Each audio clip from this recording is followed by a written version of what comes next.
I used to believe the forest had a rhythm, a pattern. Owls called when they were supposed to. Wind moved when it wanted to.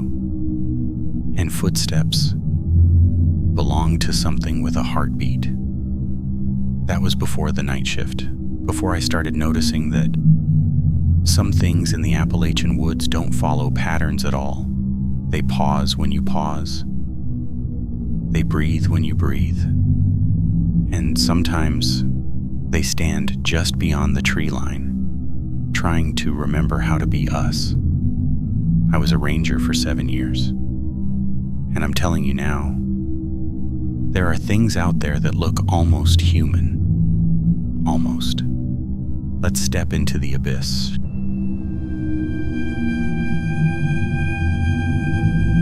My name's Daniel Harper. I worked the night shift out of a small ranger station about 12 miles off the main Appalachian Trail in western North Carolina. Most people think the forest is louder at night.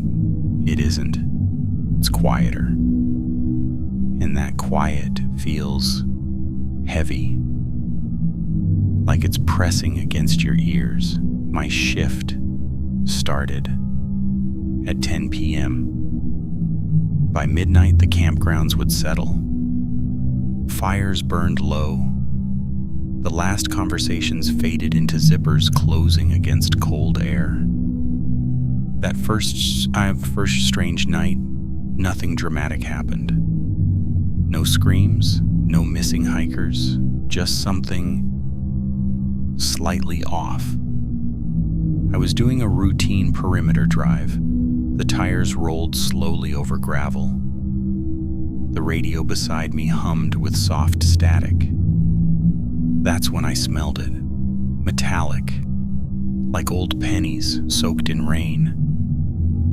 I thought maybe someone had field dressed a deer off trail. It happens. But this smell didn't fade as I drove. It followed. When I stepped out of the truck to check a closed trail gate, I felt it. Cold air. Directly on the back of my neck. Not wind, just one concentrated patch of cold, like someone exhaled there. I turned fast enough that my flashlight beam shook. Nothing behind me. Just trees. Just dark. But I remember something clearly. The forest wasn't making noise, no insects, no distant owls, just the faint ticking of my engine cooling down. And then, one single footstep. Behind me. Heavy. Measured. Not running. Not hiding. Just standing its ground. I swung the light again. Nothing. But I swear on everything, I heard breathing. Not animal breathing. Too steady, too controlled. Like someone trying to match my rhythm. I radioed it in as possible wildlife movement. That's protocol, but when I got back in the truck, the radio static shifted. Just for a second. And through the noise, I heard something that almost sounded like my own voice, breathing back at me. That was the first night, and I told myself it was exhaustion. I wish it had stayed that simple. The second night, I started paying attention to patterns. That's what we're trained to do. You notice tire tracks that weren't there before. You memorize which campers snore. You learn how the wind moves through specific sections of trees.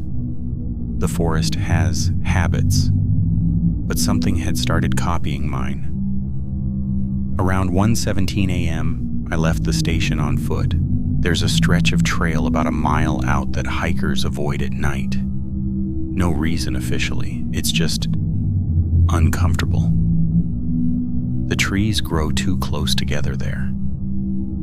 The path narrows like it's being swallowed. I walked it slowly. Boots against dirt.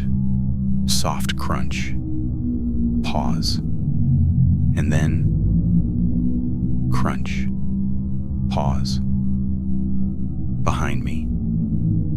Same spacing. Same weight. I stopped. So did it. The silence felt thick again. No insects, no wind. Just that heavy pressure in my ears. I turned around carefully this time. "Ranger," I called out calmly. "If you're out here, identify yourself." Nothing answered. But about 30 yards back, between two pines, I saw a shape, standing upright, too tall to be a coyote, too still to be a bear.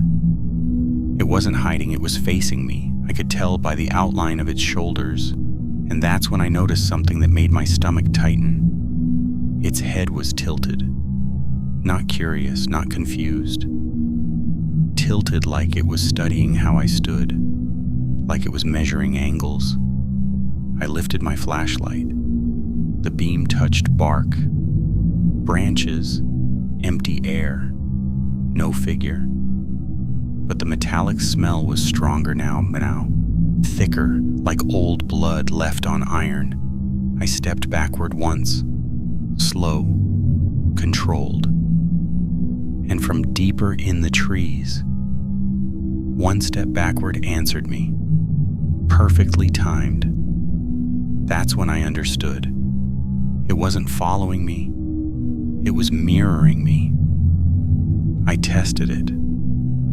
I shifted my weight to my left foot. A second later, a faint shuffle. Left. My throat felt dry. I raised my right arm slowly, pretending to adjust my radio. From the darkness, something moved upward. Not fast, not aggressive, just copying, trying to get it right. I lowered my arm, the movement lowered too, a beat late, like someone watching a delayed broadcast. My radio crackled softly. Static rolled through the speaker, and beneath it, a faint distortion, a breath that wasn't mine, matching my inhale, missing the exhale by half a second. I didn't run. Running would have broken something. Instead, I spoke. "I don't have to do that." The woods absorbed the words. For a moment, nothing happened. Then, the head in the darkness straightened. Too straight. Snapping into alignment like a joint correcting itself. And for the first time, it took a step forward without me moving. Just one, deliberate, measured. The ground didn't crunch under it. No branch snapped. It moved like weight without sound. Cold air brushed the back of my neck again.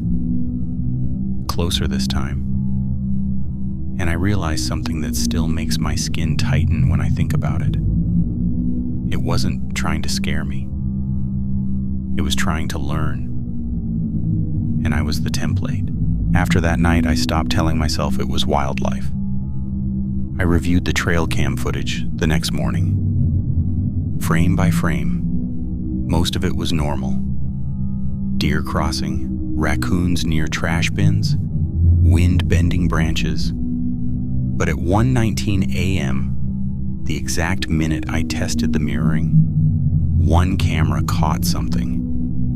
Not clearly, just a distortion, a vertical shape between trees where there shouldn't have been one. The pixels around it seemed stretched, like heat rising off pavement, but this was October, cold enough to see your breath. And I remember watching that frame freeze on the screen. The metallic smell came back then. Inside the station, there was no reason for it to be there. I checked the vents. Nothing. I stepped outside. The air was normal again. That's when I heard it. Footsteps. On the wooden porch of the ranger station. Slow, heavy, measured.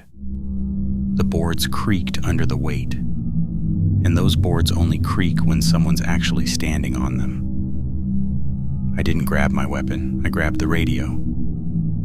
"Station receiving," I said quietly.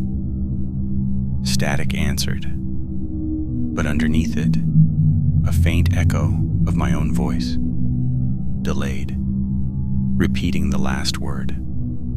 "Receiving, receiving." Except I hadn't repeated it. The porch creaked again, one step closer to the door. Cold air slid across the back of my neck. I didn't turn around this time. Instead, I watched the security monitor. The porch camera flickered slightly. Grainy, black and white. Empty, completely empty. But the audio feed, the boards groaned again, right in front of the door. Something was there, something with weight, something tall enough to press into old wood. And then 3 slow knocks, not fists, not claws, flat, like someone copying the way people knock in movies. Too deliberate, too practiced. My throat tightened. "Station closed," I said, forcing calm into my voice. Silence. Then, through the radio static, a whisper, not loud, not distorted, just wrong. It said, "Closed." Perfectly mimicked. My tone, my cadence, my rasp, but missing something. Missing warmth. Like the word had been repeated by a machine that understood sound, but not meaning. The doorknob moved, slowly. Metal turning in metal. I smelled it again. That copper scent, stronger than ever. I stepped back. The board stopped creaking. The radio went quiet. The air warmed slightly, and when I finally opened the door, there was nothing there. No footprints, no dents spun, just the forest, watching. That's when I made a mistake. I thought if it was learning me, I could confuse it, I could break the pattern. I didn't understand yet. It wasn't just copying behavior.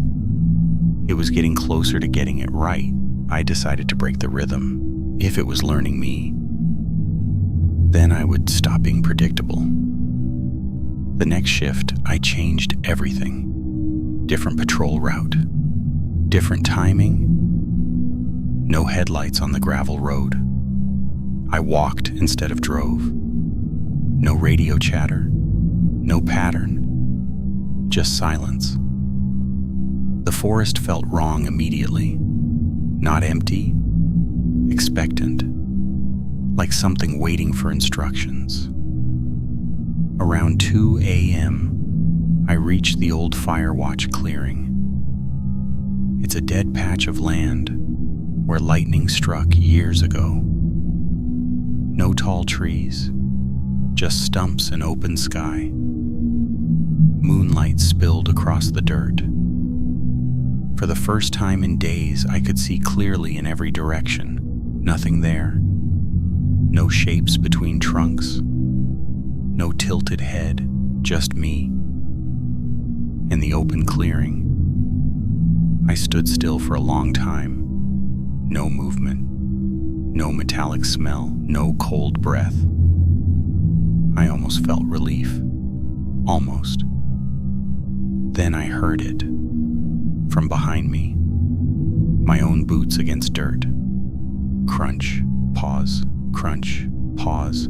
Except I wasn't moving. I didn't turn around. I didn't need to. I could feel it this time. Closer than before. close enough that the air pressure shifted slightly against my back. The smell returned. Thick, wet iron.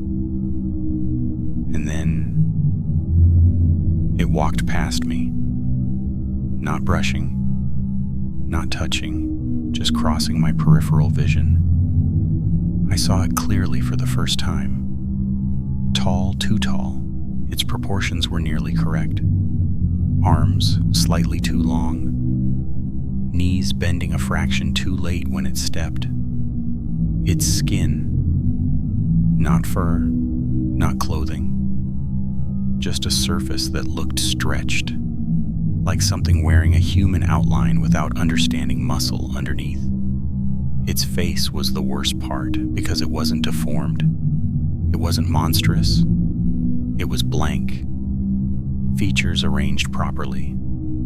Eyes where they should be. Mouth centered. But the expression, neutral in a way humans never are. No micro movements, no breath fog, just stillness. It walked 10 feet in front of me, stopped, and then it adjusted its stance, straightened its shoulders, shifted weight from one foot to the other, corrected its knee bend, like it was replaying footage, fixing errors. The radio on my belt crackled softly. Static rolled, and from that static, I heard my own voice, not repeating a word, not echoing, speaking in a calm tone. My name's Daniel Harper. I never said that on the radio. The thing's chest moved. Half a second after the voice spoke, like it was syncing audio to body. Then its mouth opened, slowly, carefully, and in my exact voice, it said, "My shift started at 10 p.m. My stomach dropped. Those were my words. From the first night, the report I logged privately, not transmitted, not spoken aloud. The boards of the distant ranger station creaked faintly in the wind. Even from here I could hear it. Or maybe I imagined it. The creature took one final step closer, close enough that moonlight fully touched its face. Its eyes reflected nothing. No shine, no depth, just surface. And then it smiled. Too wide. Practiced. Like someone copying a photograph of a smile without knowing why humans do it. Cold air washed over the back of my neck again. But this time, it didn't feel like breath. It felt like proximity. Like something had finally closed the distance. And I understood something in that clearing. It wasn't trying to replace me. It wasn't trying to hunt me. It was trying to finish becoming me. And it was almost done. I didn't run. That's the part people don't understand. When something impossible stands in front of you, your body doesn't always choose survival. Sometimes it chooses observation. The creature stood there in the clearing, holding my smile.